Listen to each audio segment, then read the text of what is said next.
Okay, so the next technique is we're actually going to go to an aggressive posture. What I mean by that is my opponent has not thrown a punch yet, and we'll go back to the original principle that my opponent is coming into my bubble. A lot of times you see this happen is guys like, he's maybe 5-10 feet away. He's not in the fight yet, but he's coming after you. His hands are up or his hands are down, and he's coming in. We actually want to use a preemptive strike. We know he's going to attack us. We know we're in a situation that's gone wrong. So what's this now? Diffuse it before I wait for him to attack me. Okay? So let's just say Steve is here. What I want to do is I'm going to use my crash as an attack. And when I do that, I try to aim for certain areas.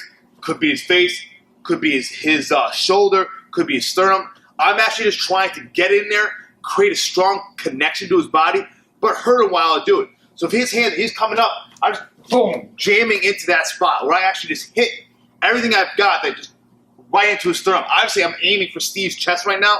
I don't want to aim to his face because he's a buddy of mine. I don't want to hurt him. All right.